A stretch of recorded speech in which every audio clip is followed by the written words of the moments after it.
नमस्कार, आपण पाहतात रयत संवाद न्यूज चॅनल। परभणी येथील काँग्रेस सद्भावना यात्रेत खासदार प्रणिती शिंदे यांची केंद्र सरकारवर टीका।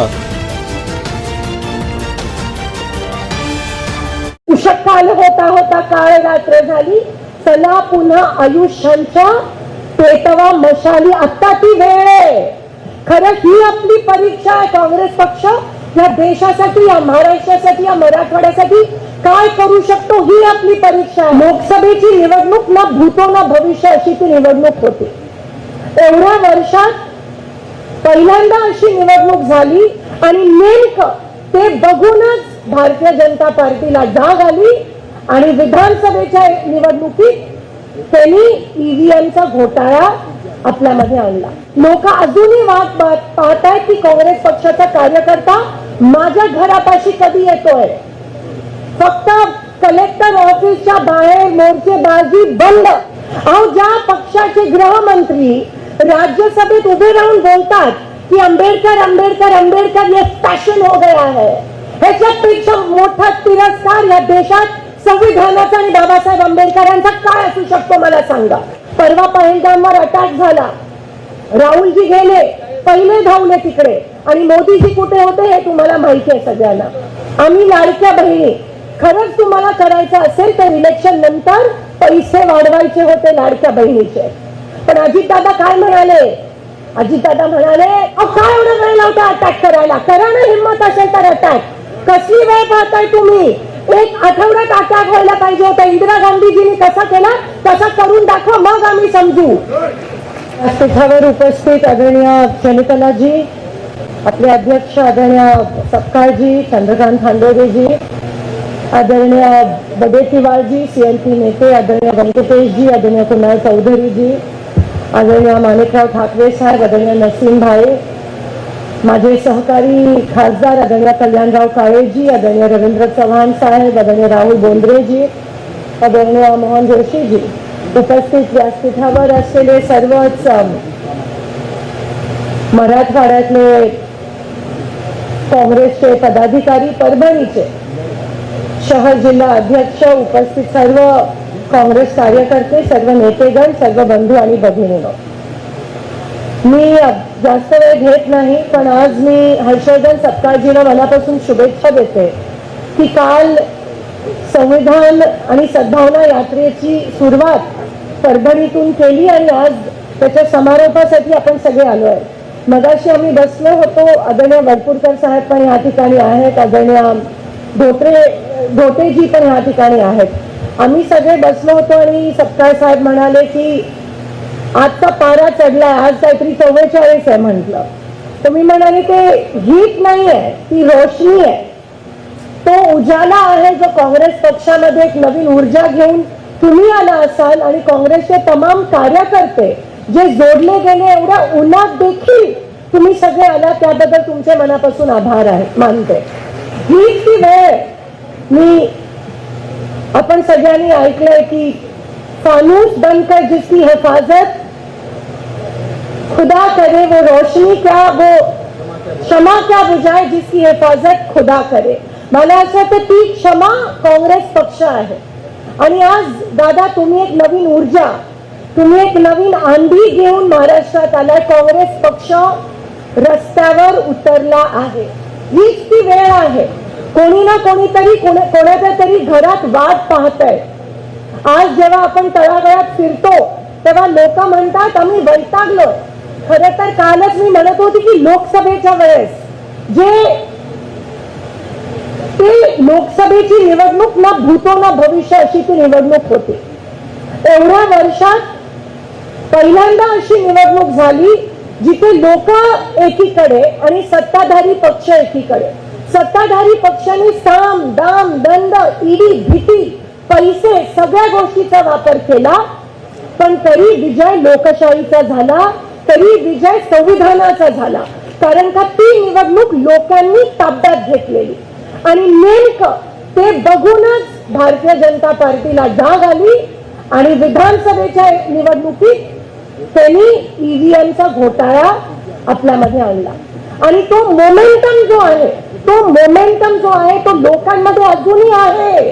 लोक अजूनही वाट पाहतायत की काँग्रेस पक्षाचा कार्यकर्ता माझ्या घरापाशी कधी येतोय. फक्त कलेक्टर ऑफिसच्या बाहेर मोर्चेबाजी बंद. आता आपण सगळे लोकांच्या घरोघरी जाऊन लोकांना साथ देण्याची गरज आहे. लोकांना अजून काय पाहिजे मला सांगा. आज आपण संविधान बचाओ यात्रा या ठिकाणी काढली. सर्वात जास्त खतरा ज्या देशामध्ये संविधानाला कोणापासून जर असेल तर तो भारतीय जनता पक्षाकडून आहे. अहो, ज्या पक्षाचे गृहमंत्री राज्यसभेत उभे राहून बोलतात की आंबेडकर आंबेडकर आंबेडकर ये फॅशन हो गया है, ह्याच्यापेक्षा मोठा तिरस्कार या देशात संविधानाचा आणि बाबासाहेब आंबेडकरांचा काय असू शकतो मला सांगा. रक्त पेटून उठायला पाहिजे. उषःकाल होता होता काळ रात्र झाली, चला पुन्हा आयुष्यांच्या पेटवा मशाली, आता ती वेळ आहे.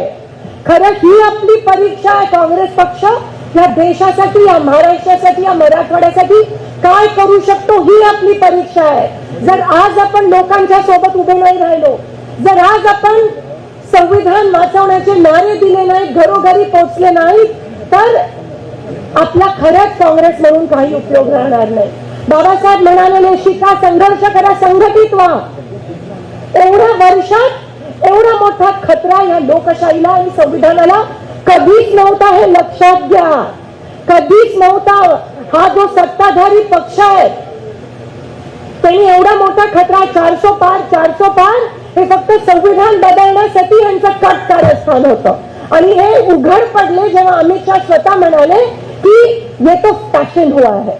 म्हणजे प्रत्येक बाजूने ते उघड पडले आणि आता म्हणतात संविधान संविधान. म्हणजे किती नाटकी दुटोंगी चेहरा या भाजपचा आहे हा उघड पडला. आणि हे आज आपण लोकांपर्यंत घेऊन जाणं गरजेचं आहे.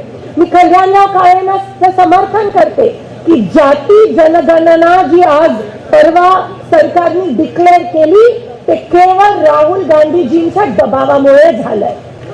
नाहीतर मोदीजी काय म्हणालेले, या देशात फक्त 4 वर्ण आहेत. तुम्हाला आठवत असेल मागच्या वर्षीची त्यांची स्टेटमेंट. ते स्वीकारच करत नाहीत. आणि ह्या जाती जनगणनेमुळे काय फायदा होणार आहे हे बऱ्याच लोकांना अजून माहिती नाहीये. तुम्हाला ह्याची माहिती मिळेलच, कारण काँग्रेस पक्षाच्या माध्यमातून एक पत्रक तुमच्या समोर येईल. पण तरी मी सांगते, जे गिनतीमध्ये नाही आहेत अशा जाती जमातींना आज आपल्या देशामध्ये आरक्षण मिळणार आहे. भारतीय जनता पक्ष फक्त खासगीकरण करून आरक्षण रद्द करायचं कारस्थान करते. खासगीकरणामध्ये रोस्टर तपासलं जात नाही, हे त्यांचं कट कारस्थान आहे. सगळं अदानी अंबानीला देऊन आज रेल्वे पण प्रायव्हेट लोकांना दिलंय, सगळं काय दिलंय. आरक्षण रद्द करण्याचं कट कारस्थान दुसरीकडे जाती जनगणना करतात. परत त्यांचा दुतोंडी स्वभाव आणि त्यांचे 2 चेहरे तुमच्या समोर आले. पण राहुलजींच्या दबावामुळे आज त्यांना तो निर्णय घ्यावा लागला. आणि त्या निर्णयामुळे प्रत्येक जातीला, जे आरक्षणासाठी माझे बांधव एवढे वर्ष संघर्ष करतायत त्यांना मिळणार आहे. जो महिला आरक्षणाचा प्रश्न प्रलंबित आहे तो आपल्याला जाती जनगणनेमुळे मिळणार आहे. जे एकदम मागासलेल्या जाती आहेत, ज्यांना कधी गिनतीमध्ये पण घेतलं नाही, त्यांना पण आरक्षण देण्याचं काम. आणि म्हणून आम्हाला फक्त जाती जनगणना नकोय, पण आम्हाला टाइम बाउंड पाहिजे. तुम्ही कधीपर्यंत जाती जनगणना संपवणार आहात ते आम्हाला लेखी द्या, फक्त शो करू नका. दुसरी गोष्ट, तुम्ही जाती जनगणना करताना कोणते प्रश्न विचारणार आहात, जसं तेलंगणा सरकारने विचारलं त्या पद्धतीत ते प्रश्न आम्हाला पाहिजे, फक्त शो नकोय. आणि तसं जर करणार असेल तर मग आम्ही समजू की खरंच तुम्हाला जाती जनगणना करायची. परवा पहलगामवर अटॅक झाला, राहुलजी गेले, पहिले धावले तिकडे, आणि मोदीजी कुठे होते हे तुम्हाला माहिती आहे सगळ्यांना. बिहारमध्ये प्रचार सभा करत होते. अहो, काय एवढा वेळ लावता अटॅक करायला? करा ना, हिंमत असेल तर अटॅक. कसली वेळ पाहताय तुम्ही? 1 आठवड्यात अटॅक व्हायला पाहिजे होता. इंदिरा गांधीजींनी कसा केला तसा करून दाखवा, मग आम्ही समजू. परवा महाराष्ट्राचा विषय बघा, लाडकी बहिणीचा विषय घेतला काळे साहेबांनी. आम्ही लाडक्या बहिणी, खरंच तुम्हाला करायचं असेल तर इलेक्शन नंतर पैसे वाढवायचे होते लाडक्या बहिणीचे. पण अजितदादा काय म्हणाले? अजितदादा म्हणाले की सगळे इलेक्शनच्या आधी जे वचन दिले जातात सगळ्याची पूर्तता होत नसते म्हणे. त्या वचनामुळेच लोकांनी त्यांना मतदान, आता लोकांनी केलं का नाही ते आपल्याला माहिती नाही, आपण त्याला ग्राह्य धरूया की ते गृहीत धरूया की त्यांनी केलं. आणि अजितदादा आता काय म्हणतात की नाही, ते फक्त इलेक्शन पुरती जुमला होता, जुमला वरपासून खालपर्यंत. आता अजितदादा पण त्यांची भाषा बोलायला लागले आणि आमच्या महिला भगिनीला एवढं फसवलं. कर्ज माफ करणार होते त्याच्याबद्दल पण ते म्हणालं. काल आता त्यांच्यामध्ये एकी नाहीये. तुम्ही म्हणता ना काँग्रेसला कमकुवत करा, काँग्रेस कधी कमकुवत होणार नाही. काँग्रेस हा विचार आहे, तुम्ही कितीही प्रयत्न करा काँग्रेस कमकुवत होऊ शकत नाही. उलट तुमच्यामध्ये तीन तिघाडी काम बिगाडी. कारण का कालच त्यांचे संजय शिरसाट काय म्हणाले, आज आपण संविधान बचाव रॅली करतोय, आज आपण सद्भावना रॅली करतोय, सामाजिक न्याय सामाजिक समतेचा आपण बोलतो. आणि काल संजय शिरसाट त्यांच्या मंत्र्यांनी अतिशय धक्कादायक बातमी आपल्या समोर आणली.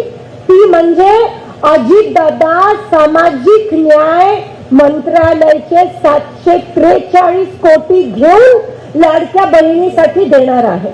योजनेसाठी सामाजिक न्यायाचे पैसे घेऊन तिथे देणार आहे. का हो तुम्ही, ठीक आहे तुम्ही बहिणींना देता ना, तुम्ही आहात ना अर्थमंत्री, तुम्ही नियोजन नाही करू शकला. माझा महाराष्ट्र तुम्ही दिवाळखोर करताय. आणि संजय शिरसाट काय म्हणाले, सामाजिक न्याय मंत्रालय ह्या सरकारमध्ये फक्त नावापुरती आहे, तुम्ही बंदच का नाही करून टाका, तेवढं जर नाटक करायचं असेल. हे शब्द ते अजितदादांना म्हणाले, एकमेकांना चॅलेंज करतायत. आणि आपल्या हिस्साचे, मागासवर्गीयांच्या हिस्सांचे पैसे हे दुसरीकडे वळवण्याचं कट कारस्थान हे सरकार करते. जर आज कोणी कमकुवत असेल तर तुम्ही आज भारतीय जनता पक्ष आणि त्यांचे सगळे मित्र पक्ष. आणि माझ्या महाराष्ट्राला कमजोर बनवण्यात तुम्ही कारणीभूत आहात. आज माझ्या महाराष्ट्रामध्ये 4 वर्षाच्या चिमुकलींवर अत्याचार होतोय, कारण का तुमची महिलांच्या विरोधातली जी विचारसरणी आहे ना, आरएसएसची विचारसरणी जी महिलांना तुच्छ समजणारी आहे ती खालपर्यंत चालली. आणि म्हणून 4 वर्षांच्या मुलींवर अत्याचार होतोय. आज संतोष देशमुखला ज्या प्रकारे मारलं आणि त्याचे व्हिडिओ ह्या महाराष्ट्राच्या गृहमंत्र्याकडे पण होते, मुख्यमंत्र्याकडे पण होते. आणि ते व्हिडिओ बघून सुद्धा आपल्या सगळ्यांच्या अंगावर काटा आला.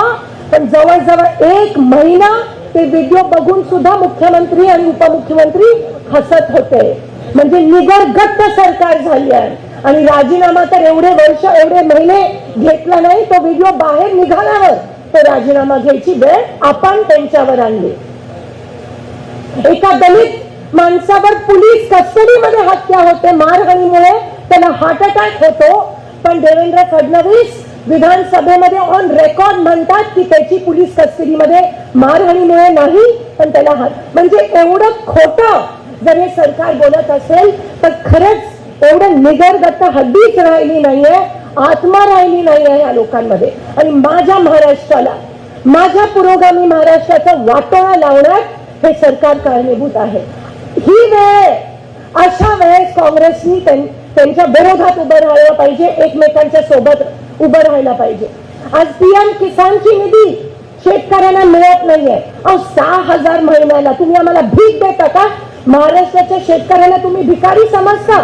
6,000 मध्ये एका खताचं पोतं पण येत नाही त्या ठिकाणी.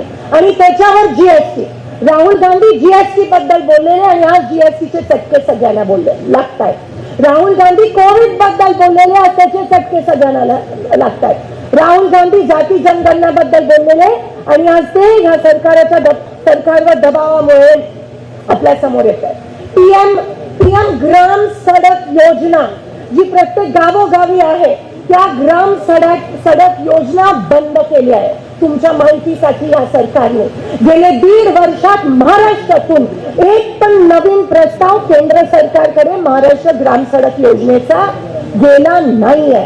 जसं पीएम किसान योजना हळूहळू बंद करतात, तसं प्राईम मिनिस्टर ग्राम सडक योजना आणि पाणंद रस्त्याची पण योजना त्या ठिकाणी बंद करतायत. शेतकऱ्यांवर एवढा, म्हणजे शेतकऱ्यांवर आता तर पाणी नाही तुम्ही म्हणालात, जसं तुमच्या मराठवाड्यात परिस्थिती आहे तशी आमची सोलापुरात परिस्थिती आहे. दुष्काळात 13वा महिना. आज सरकार नेमकं करतंय तरी काय? 300 वर्षाचं पूर्वीचं आता काहीतरी उकरून काढतात. जेव्हा त्यांना काही मिळत नाही तेव्हा ते दंगल करायला हपापतात. जसं राक्षसाला रक्त लागतं तसं भाजपला दंगली लागतात. जेव्हा त्यांना दुसरा काही अजेंडा मिळत नाही तेव्हा ते पेटवा पेटवीचं राजकारण हे भारतीय जनता पक्ष करते. आणि माझ्या देशात ज्या देशाचा डीएनए हा सर्वधर्म समभावचा आहे, आपला डीएनए सर्वधर्म समभावचा आहे, या देशामध्ये दंगलीचं राजकारण, जातीवादीचं राजकारण, धर्मांतर राजकारण विष पेरवतायत आणि तो एवढा मोठा पाप हे सरकार या देशावर करतायत. आपण गप्प बसू शकत नाही. आपण जेव्हा गप्प बसतो तेव्हा तो सर्वात मोठा अपमान संविधानाचा होतो हे लक्षात घ्या. संविधान वाचवणं म्हणजे फक्त रॅली पुरती मर्यादित नाहीये. जेव्हा मी तुमच्याशी येऊन बोलते, जेव्हा तुम्ही माझ्याशी बोलतात तेव्हा लोकशाही जिवंत राहते. जेव्हा काँग्रेस पक्ष रस्त्यावर उतरतो, लोकांशी संवाद साधतो, तेव्हा लोकशाही जिवंत राहते. जेव्हा एक माणूस बोलून 10,000 लोकांच्या समोर भाषण देतो त्याला लोकशाही म्हणत नाही, तेव्हा त्याला हिटलरशाही म्हणतात.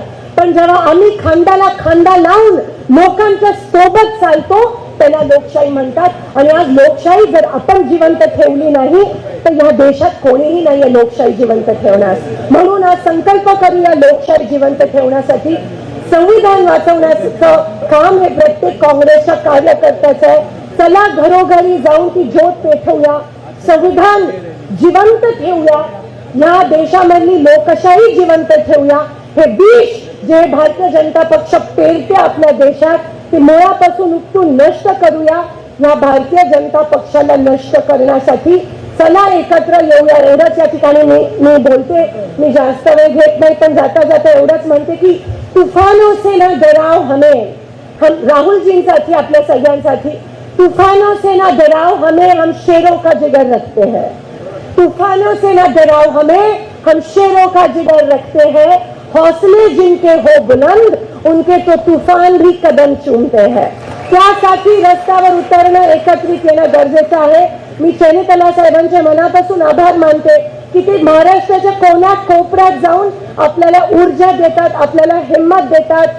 आणि हर्षवर्धन दादा, तुमच्या समोर मोठं आव्हान आहे, पण आम्ही सगळेजण तुमच्या खांद्याला खांदा लावून हे आव्हान पूर्ण करून या देशात, या राज्यात पुन्हा एकदा काँग्रेसची सत्ता आणूयात आणि पुन्हा एकदा काँग्रेसच्या कार्यकर्त्याची कॉलर टाईट करूया. एकच फाईट आणि एकच फाईट वातावरण टाईट करूया, एवढे या ठिकाणी सांगते आणि आपल्या सगळ्यांची रजा घेते. धन्यवाद. जय हिंद, जय महाराष्ट्र, जय संविधान, जय भीम. सकाळी 9 वाजल्यापासून